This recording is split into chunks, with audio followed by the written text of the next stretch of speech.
And we Hi. are done. Hi, Yes. Hi. Good finally. morning. Sorry for all Morning. the technical glitches. I don't know how how they happen, but they did happen.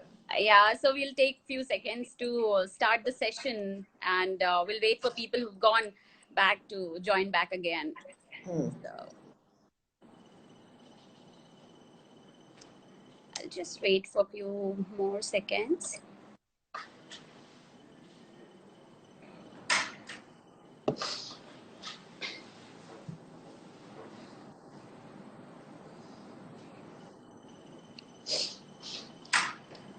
So hello and welcome everyone in an endeavor to navigate the new normal. We welcome you to Virtual Design Festival Design Deep Dive, packed with live conversations with leading architects and designers of India. Amidst the global lockdown, virtual connections have been stronger than ever. Our aim with Design Deep Dive is to create a platform to foster communication, share ideas, and celebrate design in a manner coherent with the changing times. Our theme for today is Designing for Masses. Our esteemed guest for today is architect Sonali Rastogi, founding partner, Morning. Morphogenesis. Morning, ma'am. It's an honor to host you today. No, it's a A pleasure little to be brief on this about platform. architect Sonali and Morphogenesis. Graduated from the School of Planning and Architecture, New Delhi, and the Architectural Association, London, with a graduate diploma in Housing and Urbanism, under George Firori and a second graduate diploma in Graduate Design under Jeff Kippens, Sonali is the founding partner of Morphogenesis, one of India's leading architecture and urban design practices. The firm has won over 110 international and national awards, which include being India's first World Architecture Festival Award winners, and has been published in over 850 international and national publications. So that was about architect Sonali and her firm Morphogenesis, which she co-founded. So now moving on to the sessions. Ma'am, tell us about the Pearl Academy, the very first ever project of India to have won award at World Architectural Festival. So, well, it's one of my favorites. Um, I think what was very exciting about Pearl, of course, every project you endeavor to do something new, something creative. So it's not that the newness or the creativeness is really what makes me fond of it. What makes me really fond of it is that when Morphogenesis was set up, it was set up with a vision of taking Indian design global, or rather playing our role as a firm to take Indian design global and become known on a global discourse. And that comes from a history of being in England and over 4 years of education, not finding too many Indian architects whose voice was heard or whose work was seen. I mean, of course, late Sri Charles Correa and Sri B.V. Doshi were seen, but that was pretty much about it. And at that point, we felt that it's important that Indian discourse is seen and heard. So, Pearl winning at World Architecture Festival and uh, actually coming down to the shortlist of the final three, even for the building of the year. And that was really, really exciting. Um, it meant that within the first 10 years of practice, we had uh, taken a major step towards the overall vision of taking Indian design global. It was a very, very low cost project, perhaps the lowest cost project we had done at that time. Really? Yeah, it was, I don't remember the exact figure, but it was something like 1250 or 1300 rupees a square foot, uh, which was quite a feat. We had done a lot of recycled product, lot of incorporation of local craft. The jalis that you see all around are cementatious jalis made locally. The image you see on the screen now is we had used the local Rajasthani technique of using earthen pots for insulation, thereby cutting 40 rupees a square foot off the entire insulation bill. So there was a lot of local technique reinterpreted to create a globally imageable building.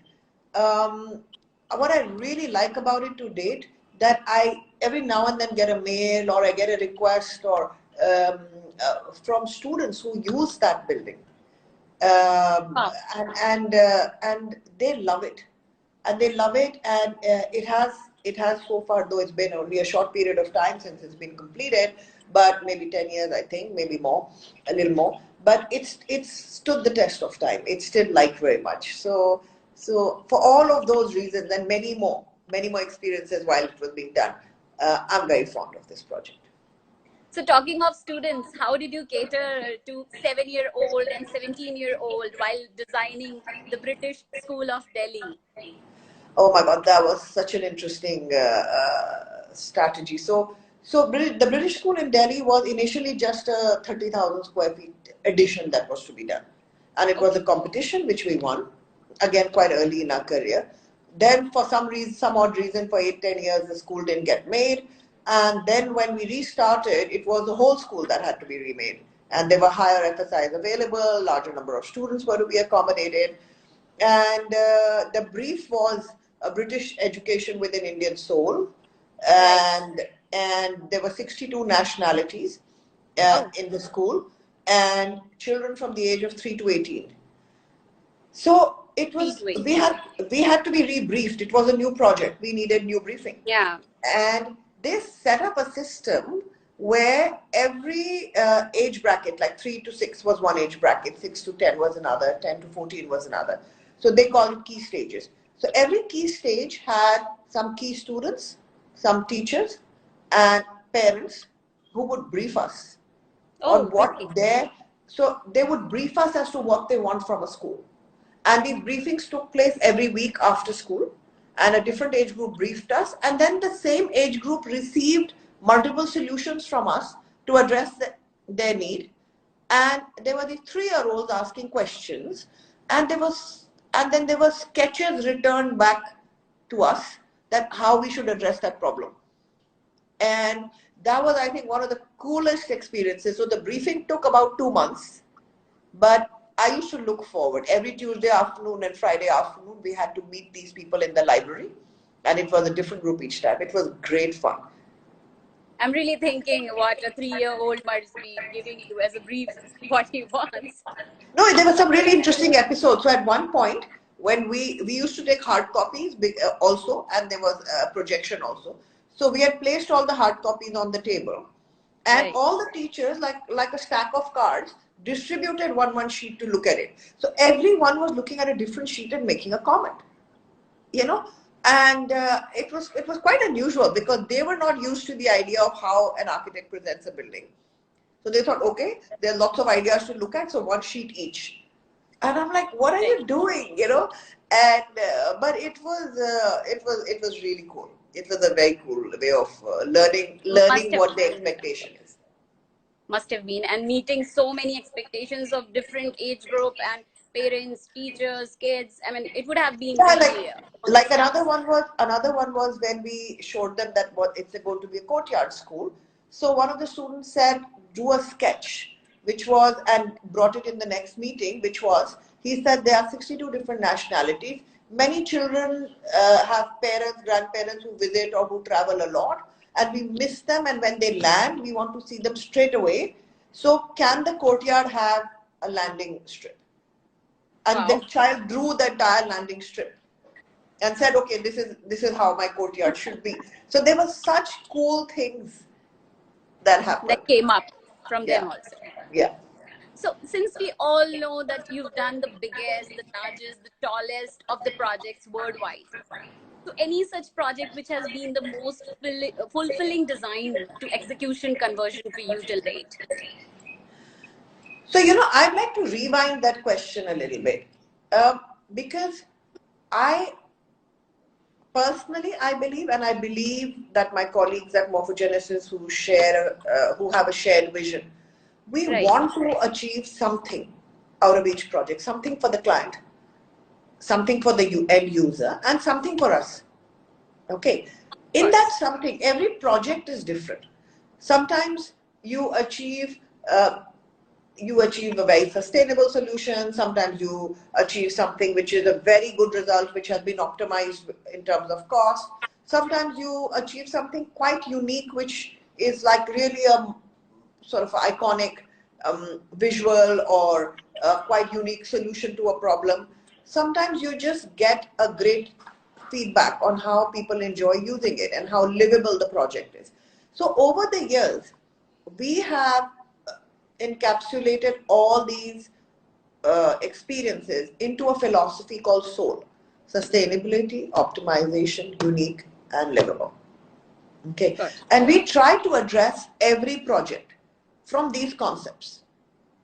Okay, and that is even so. Every single architect at Morphogenesis gets sort of ingrained with this philosophy, and Right. and our very first brainstorming sessions, and literally then at every session, is that where are we in terms of sustainability, optimization, uniqueness, and livability quotient of the project. So each project brings something which excels in any of these criteria, or hopefully all of these criteria, but that's a very hard call. And so each project has something that I can talk about. But if you, so, but currently I think I will talk about maybe Surat Diamond Bourse, which is a project we are building now Yeah. in Surat. Okay. And it is to be the world's single largest building. Okay. Right Stunning. now, for those of you, most of you are probably aware, the Pentagon is the world's largest building in the Okay. US. Yeah. And now Surat Diamond Bourse is going to be the world's largest building. Now, the image that I see coming up on the screen is actually of radiant cooling. Okay, Oh, so it probably is, and that's a way of cooling the ambient temperature of the building. And we have replaced this embedded radiant cooling. We've replaced 50% of the building's air conditioning with it. And this also allows the building to be naturally ventilated.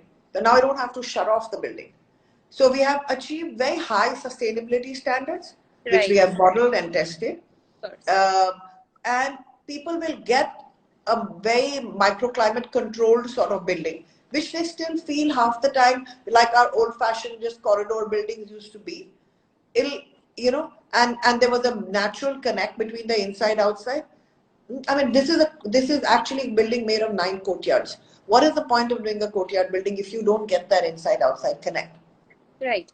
Okay, and it probably is the world. I mean, if it's the world's largest building, I suppose it might be the world's largest installation of radiant cooling. I really don't know, but this has cut down the energy bill.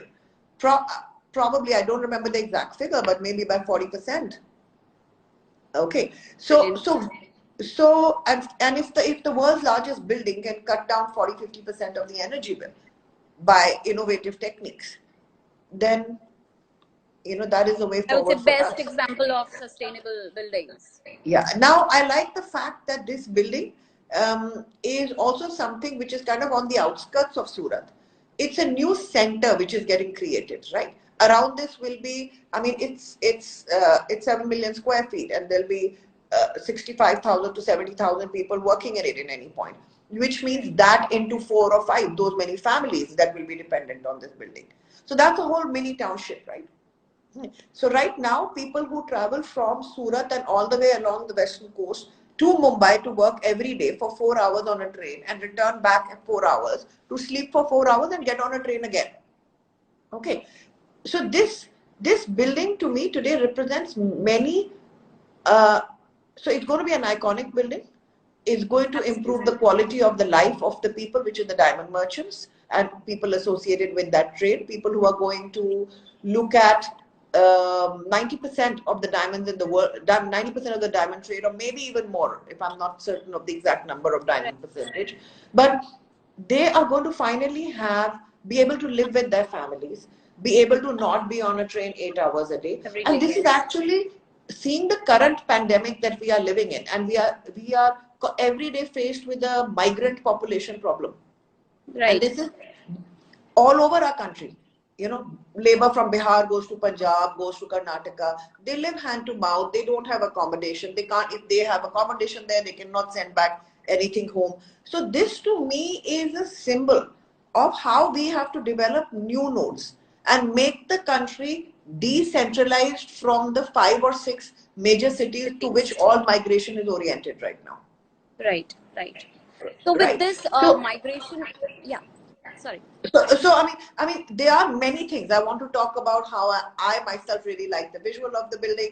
I want to talk about the various other environmental things. But I think I also want to move the conversation to what is probably obsessing all of us nowadays, which is the whole post-pandemic scenario. Yes, of course. And I feel that this building should set is an example for how various trades need to decentralize from the 5 or 6 major centers towards which all migration is oriented.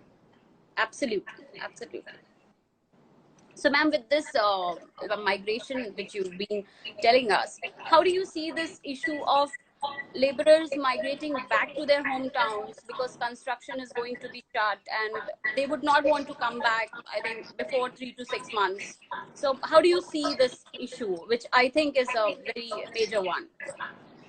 So I'm not a policy maker on that level, so I don't have I I'd rather concentrate on what's going to happen after these 6 months and what is the learning we are going to have from here. Absolutely. So the learning we are going to have from here, that it's not a sustainable way of living to live in a large country like us, to live a 2-day train ride away from your family and your community. We talk about communities, we talk about what being an Indian is. Being away from your home and family and community is not the right way. So I think what is going to happen is that construction is not going to stop. We are one of the most rapidly urbanizing countries in the world. And hopefully, if we have learned enough from this pandemic, we will grow, and we will grow with more resilience. More resilience will mean that the construction will happen because we have to grow, and there is a certain amount of urbanization that is still to take place. We are the world's youngest population age-wise, so we will have to work. We will have to make more projects which is keeping in mind the community that is going to build it, which is the community that is going to occupy it. Okay, and Right. it is so. I'm not worried that there will be no construction. Therefore, what will architects do? There will be That's really positive construction. to hear. There will be construction. We have no other way forward. Okay, but it will be Absolutely. now thought through in the new paradigm. It will be thought through that what is safe, how not to pack in people, how to work with the concept of work from home and work from work both, how to be Right. more effective, how to know that you need your community to rely on, so not to move people away from everything they know, you know Absolutely. so we'll just have to build as a nation, we'll have to do the act of nation building with a more conscious policy decision that how does this nation grow. Okay, and to me that is decentralization. Okay, which, for all you know, if we put the right roadmap towards building the nation, we may actually see more construction. Oh, if, and if we allow people to find employment uh, within a certain 3-4 hours versus 2-day train ride, we may find that there are more people who get involved in the construction industry. I mean, at the end of the day, they are in a completely different scenario, but nations have built themselves by building infrastructure just to keep people employed. right. And if you've seen that nation building, the name escapes me right now, but there's a whole serial on how America was built. Okay, and building infrastructure is one of the key ways to build up a whole nation. Absolutely. Yeah. So, how do you see redevelopment sector getting affected post this COVID thing?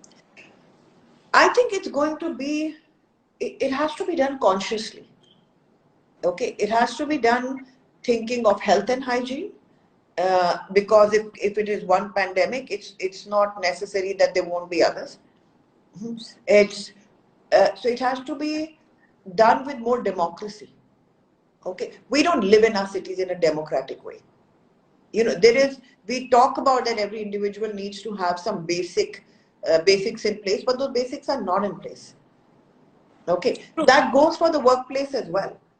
You know, so we know that there is, at the end of the day, when something like this happens, equality and democracy comes into mind, that is really how nature works. Absolutely. So our when we do redevelopment, we have to think about what is the right density of people that should occupy a space.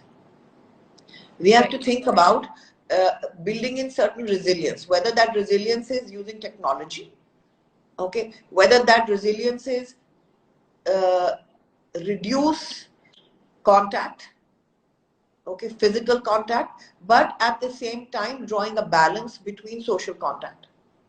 And you know, you can't also remove social contact because humans are social animals. You know, we will need Right. that.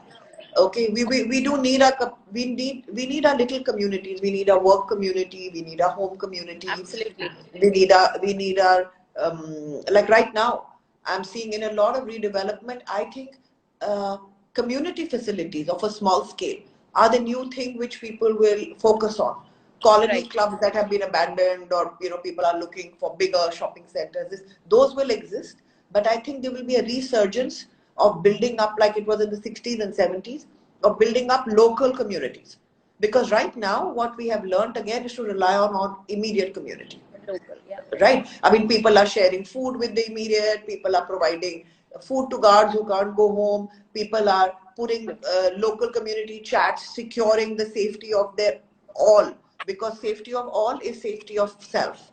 So I'm seeing that the colony clubs, the colony health centers, the local hospitals, local district centers, these will also thrive now, which have kind of been run, kind of been made derelict in the last maybe 2 decades. Absolutely. Absolutely. So the local kirana shops, maybe a very little example for it, would Yes, benefit out of it. yes, because I think people will learn to trust each other and trust the known versus the unknown. Right. So, ma'am, would you also want to talk about this unique creative platform, Manthan? I was reading the other day on your website that you've created. You What know, is it all about? there is me and my partner Manit. We from a very young age, when we were at the Architectural Association and in London, pursuing our master's degrees, uh, saw that the strength of one of the strongest seats of education in design for over 100 years, the Architectural Association London, the strength was not on how big the classrooms were. It's a tiny little college, okay, yet it has that position where it creates, it gives birth to amazing architects who create amazing works around the world. The whole thing was focused around the conversations, the discourse, the debates. I think that's the strength of that school.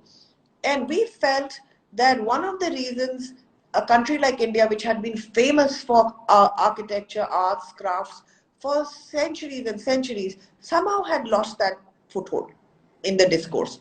And I think the problem was the absence of discourse. What we do was not seen. Okay, and when it is not seen, it is forgotten, and when it is forgotten, it dies. So just to say Absolutely. crafts are dying, crafts are dying, crafts are dying is not sufficient. Crafts are, Do I mean, something about it. it has to be, if it's not seen, it will die. That's the very nature of the visual medium. If it is not seen, Absolutely. it will die. Nobody's going to create craft for themselves and keep it in their pocket. Right. Right. So we, with that experience, in addition to our practice of morphogenesis, we spoke to other like-minded friends who were also creative individuals in different formats, and Okay. we started this thing which was inspired by a Pechakucha style, but eventually developed a life of its own. And it was that every month, 7 or 8 different creative individuals were invited, or they could write into the Manthan site and get invited. And about 100 to 150 eventually, creative individuals only, not families, not spouses, just creative individuals, were invited to listen to them, and and they were only allowed to promote ideology and philosophy, no promotion of product. Okay, Right. so the discourse that developed was amazing. It ran for several years, um, and essentially it was an hour and a half of presentations, or maybe sometimes an hour only, 10 minutes, 15 minutes per person maybe. And then it never ended. It would be on till 4 a.m. in the morning, where all these 150 very charged people would just be having debates, discussions. Brainstorming. Okay, in a party format, actually BYOB party format, and it was so thrilling. While and then it moved on to an idea a couple of years later that why not extend the reach as an e-commerce platform to take the craftsmen who are dying across the country to an international level of being able to sell their goods. Right. So that philosophy was debated, thrashed out. I think it was just too early, not enough, just not enough supply chain and not enough understanding, perhaps, on our part that how to take that idea forward. Too many loopholes to plug at that time, but it's an idea that is very alive with us, and we hope to do that. We hope to do that. For us, that it actually ties right back into the morphogenesis philosophy of soul, because it is social sustainability. Sustainability is not just energy and numbers. And we are realizing that more and more in post-COVID, that social sustainability is, so any project is which the comes to only your way to mind, move forward. sorry, yeah. Yeah. No, please. Any project when you talk of social sustainability comes to your mind, which you want to talk about of yours? So one of the very interesting ongoing projects we have is a campus for ITC in Rajarhat in Kolkata. This project is really interesting because it was a competition entry, and what you see on the screen right now is artwork, and the entire project looks like a series of bookends with 8 floor to 14 floor high artworks. These were carved into are carved into stone, and they're going up. And that what you see now is a crossword puzzle which forms the jali screen around a building, which is derived out of environmental influence of Rabindranath Tagore's poetry, and in the crossword forms words from his philosophy. Now, would we do this anywhere else? Maybe, maybe not. But in Kolkata, which is kind of such a deeply philosophical and discourse-based community, it was very important to connect this campus back to what they do, which is think about art, think about philosophy, think about poetry, think about discourse. So the art was derived out of Seasons of Bengal, and we involved the entire local artist community by putting out an ad in the paper. And many artists came that day on the site, and ITC as a client was amazing to promote this idea. And for a stipend, they all sketched away their ideas of the various seasons of Bengal. And it's their work which was then brought back into our studio, and we kind of took their ideas but unified it into a style that was minimalistic and capable of being implemented in stone. And the artwork are going up. I mean, we'd like to believe it's going to be one of the world's largest, handmade urban crafts. So this is, and all those artists were involved, all those craftsmen were involved, and now they're actually, those craftsmen are back on site, and they're putting in the little resin shine into the depth of the engravings. So it was a involvement of the intellectual artistic minds, it was an involvement of the craftsmen, but the technology used to bring up these huge facades is very much contemporary technology. Right. So I find this a huge exercise in social sustainability and cultural sustainability. Absolutely, because there's a lot of involvement of local craftsmen. A lot of pride, because it's their ideas which are up there in posterity. Absolutely. So, ma'am, I've just opened the chat box, and I can see somebody asking about your Trump Tower, which is coming up in Gurgaon. So, would you like to throw some light on it? Yes, it's a very interesting project. It's one had to think about how this global image that goes with the stakeholder and the population that is going to reside in it, and what is their aspiration and what is their lifestyle and married together. So you'll be surprised to know that this is one of the first few projects which is actually going to have a huge amount of open space attached to each apartment. There are huge balconies.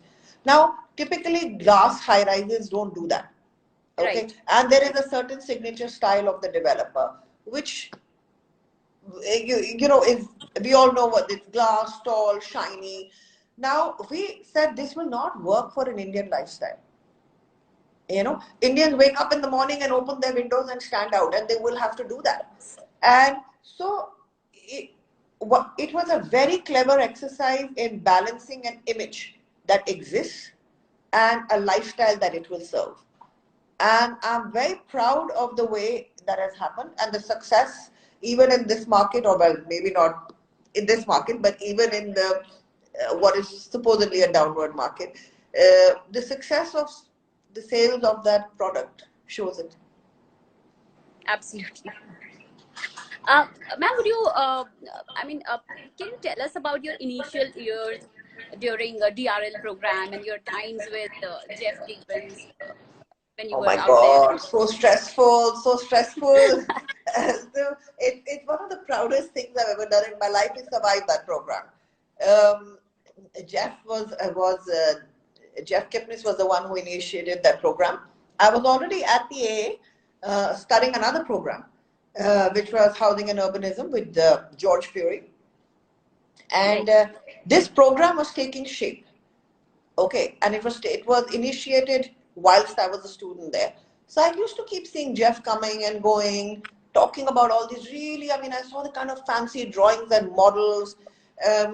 He was best friends with all the iconic architects who is, Ramkula, Zaha Hadid, and he was always showing their work. They were always present at the bar at the A, and everybody was brainstorming to bring this program to the AA and design it. And just to be in the same room, same coffee shop with all these guys, thinking it through, I just got so fascinated. I said, okay, this is going to be the sexy part of architecture. Okay, and I need to be in it. And and today it is one of the most successful programs of the A. It's their largest class, and I have a lot of DRL colleagues at work. But that time, all that excited me is, I had gone from India in the early 90s. We were still not a fully liberalized economy, and there was a different kind of regionalist flavor to the architecture here, which I love. I still love it. Okay, but this was to me like this wow thing. They were making drawings that I didn't understand. There was a drawing, instead of calling a drawing, it was called the striation. I was like, how do you call a drawing a striation? So it was a different graphic. It was a different graphic. It was a different language, a different meta language. And then, of course, there were the icons. At that time, there was no internet. Absolutely, yes. So you would see print format magazines where all of these guys who were talking in the bar were actually on every magazine cover. And that's it. I just fell in love. It was actually like, that's it. I'm in love with this whole idea.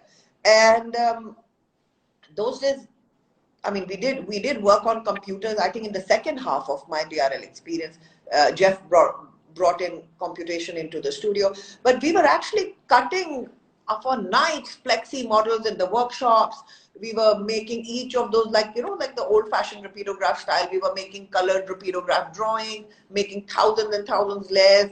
So this kind of sexy imagery that appears very easily now was actually conceived by hand and drawn by hand. And also it was a brilliant program. It formed my life. It gave me a new way of thinking. We were 16 students with 13 nationalities between us. Today I believe it's 60 or 70 that's in a batch. We also got to work on a live project in China and were actually stationed there for several weeks. So it was like perhaps the most exciting time of my life, and perhaps the most formative. I loved it. We can see the reflections in your projects of all that you've gone through there. So that is evident. So there's a question. What was your approach when you did a restoration cum public project at Tomb of Safdar Jung? So that project, actually, honestly, that project is now being done by the via the Archaeological Survey of India, but we conceptualized it for a client who wanted to support Safdarjung as part of a government scheme for to adopting a monument. So strangely enough, when I hadn't been to Safdarjung for a very long time, and then when I went there, I realized nobody ever goes to Safdarjung. When I looked at the data, I mean, only 400 people in a month, and mostly school buses bringing some children to see it. And I found it that it was extremely well. It wasn't in a bad condition. It was a fairly good monument that was just abandoned, literally. You know, so I wanted to think about how it can be the center of discourse for the entire. It was one of 9 monuments in that style. Okay, including Humayun's tomb, including Taj Mahal. So it was one of 9 in that style, and it was the only one not built for a king. Okay, so it wanted to see if today's technology could be used whereby people come there, and that becomes like almost like say an interpretation center for Mughal culture, for architecture, as well as we had thought about food, that controlled amount, so that it doesn't become like kind of this very messy situation, but a controlled amount of food festivals, and which again talk about that era and that culture and that type of food. Okay, and then of course to make it viable, to do the museum shop. Okay, that is talking about the entire Mughal dynasty. So Right. what technology allows us to be in one location, but use that location to promote an entire couple of centuries. So Right. that was our approach of how we wanted to do this.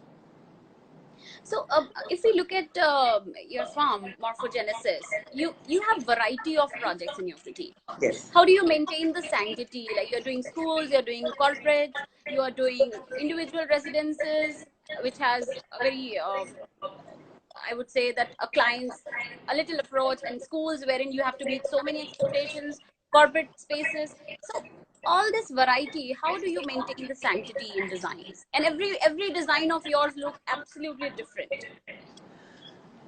So I think I'll start with the last line. Every design of ours looks completely different.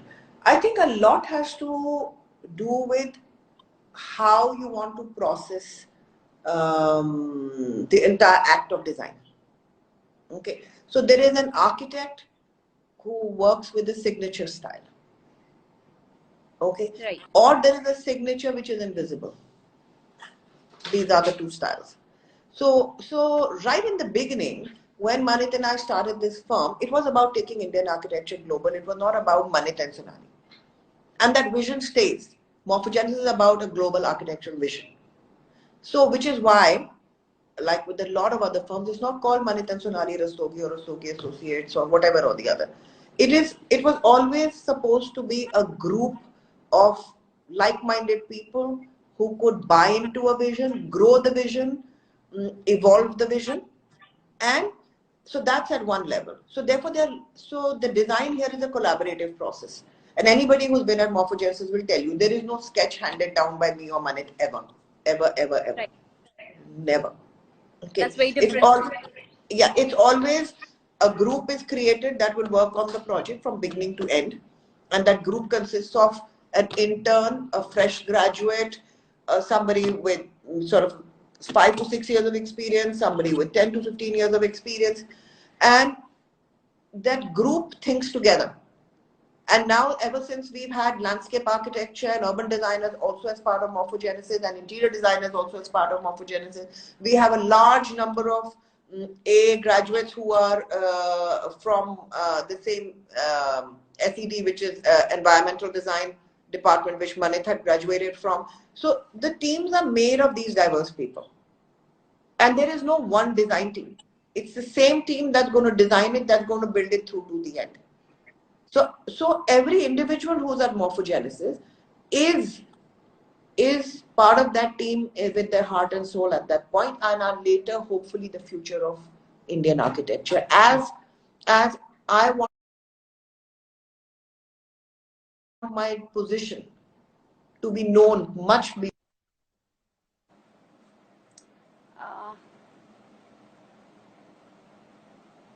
Colleague of mine have that position. And so one is to how it was put together, which was its Indian architecture being global. Second is the process, which is based on collaboration and drawing on different minds. It's not a process based on Sonali making a sketch and handing it down to a bunch of people. That's why they are different. Absolutely. That's why the projects are different. And third, if it's design, so this is something which was ingrained in my head from my experience at the A. That education was about the process of thinking, was not about the end product. Okay, so we all can witness that in your projects. Yes, so when you think afresh on every project and you think as a group, it is bound to have a different result each time. Absolutely. I hope that's answered a very complex question. So there's a question which I think you've already answered, but I'll read it out for you. Being one of the biggest architectural firm in India, can you give me some insight of your office working? How do you deal with such complex projects at designing level and your involvement in it? I think you've answered it already. I think Do you really see the people who work for you as the future of Indian architecture? I don't have to see it. They have to see it. They have to have the drive and initiative. How can I dream for someone else? I have just started to live. I still feel I'm at the start of my dreams. Okay, so their dreams are theirs to dream, and my dream is mine to dream. I'm just Absolutely. hoping that the network we've created allows people to grow in the direction to live their dreams, and then how they choose to live it is their imagination, no, not mine. So, what was your idea behind the design of Infosys campus in Nagpur? Okay, so that project was is really incredible part of my career. I'll be honest, that was Manit more in the lead than I was. But for me, I mean, I worked on it completely.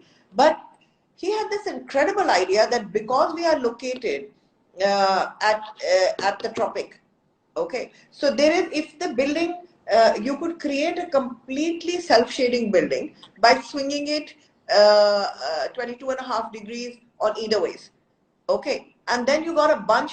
Then we wrote a computer program which gave us a whole number of iterations how that formula and a couple of other sustainability parameters which are related to essentially where the sun is in the sky and what is the shading that you require at what point of the day, and a couple of other parameters. It came up with a bunch of viable forms. Okay, so we designed the parameters, not the form. Okay, right. It was informed by what the structural potential is, what the possibilities are. So structural engineers were involved with it from day one. Okay. And then from the forms that became available to us, what are the forms that speak well to each other, that speak well to the construction methodology available, speak well to the time frames. So it was a completely thought through project. It was not an arbit project where we decided to just place blocks one on top of each other.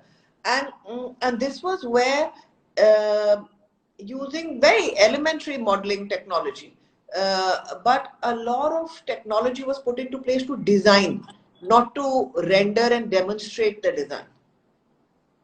So it was a huge learning point in my life, that project. Okay.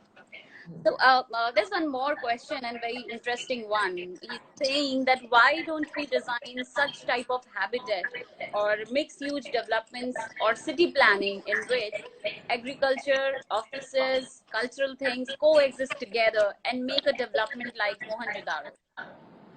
I can't tell you how much I agree with you, because when I talk about decentralization of the way urbanization is going to take place, and I talk about living closer to communities, I talk about more reliance. Okay, I also need to at the same time question the fact that the bubble diagram method of that this is commercial district, this is retail district, this is residential, is that up for a paradigm shift as well? And do we need to go back to more mixed districts, which are kind of microcosms in themselves, and also then go speak to other districts? So these are the things that I guess at some point we have studied as case studies during education, sometimes looked at as case studies during executing real projects. But this really is where I want to engage with the government. Because at the end of the day, master plans and policies in our country are created by the government. Okay, and they have a lot of fine minds which combine together. Like they have the finest economists on their boards, they have urban planners, town planners, people who study demographics. And I really think it's time that we went back and looked at newer models of existing, rather than simply just making up central business districts where you put more and more transport oriented development, you go higher and higher in the sky, you go deeper and deeper in the ground, and you collect as many people as you can at the same time in the same location. Okay, and clearly that is not what is working right now. Absolutely. Even when I'm looking at the opening up plan, people are saying no, this node will open, which has more people will open later. So I am all pro development. So don't get me wrong on that. I just want the developments um, to look at different hierarchies, not everything in one location or nothing. It's either a raw field, or next thing you know, it's the central business district which has got everything concentrated with transport, with 4 FSI, with shortage of water, with shortage of electricity, all happening to the same location. So it should be a more thought out, less environmental impact, and now I will even say less human impact. Exactly. So I'm all pro this discussion, and I hope you bring it up in more debates. There's one very interesting question which is very relevant, and somebody is seeking your advice on it. Considering the pandemic and possibilities of design workforce being laid off, what would you suggest as a way to move forward to such designers who are going to look for new work? Actually, the question you asked is, I think, a question every single person is asking. A cook is asking, who will you cook for if nobody comes to a restaurant? A musician is saying, who's going to come to my concert? So it's not a question just for designers. But however, I do think that we are probably the ones best positioned to make a change in this world today. And this is the point of change. Not every generation gets that one major point where they can change the world. This is the point where we have to change our trajectory, and think, how do we want humanity to live from here on? Right. And the more, you can either turn around and say, nobody wants what I know already, or you can transform yourself to say, hey, I'll be the first one to invent what is now needed. Look at Apple. Look at Apple. They're coming up with face shields. You don't need to touch it. Yeah. So I'm not saying that we want to live in a pandemic world and everybody should start designing masks and face shields. What I'm saying is, the world as we have experienced, which we have all equally experienced today, some things are not working. And the new things that have to work are going to provide you endless opportunity to dream those things, design them, and take them forward. Absolutely. Adaptability is the only way forward. So with this, we come to an end of our session, and there's one last question, which is my personal favorite. So which city would you admire most in terms of architecture in the whole world? A very difficult question. Different cities offer different things. But I'm kind of obsessed with my city of Delhi. City of Delhi. Okay. Yeah. Delhi offers architecture in very tangible and very intangible ways. For me, I find even the Shapur Jat, which I live next to, extremely interesting on why people have built the way they have. I find, whereas my breath is taken away every time I go to Qutub Minar. you know, or when I see what the various olives and sabyasachis and all are converting stables into. So maybe because I mean I travel a lot to see architecture, but there's something about Delhi which, you know, so many different things coexist. My Yeah, Hoskas market that I go absolutely. to for shopping, a 60s design with shop come home on top, and what it has transformed into.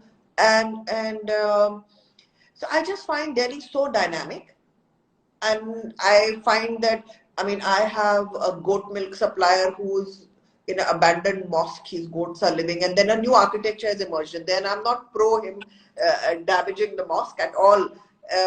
But I just think it's this very alive city and it's not frozen in time.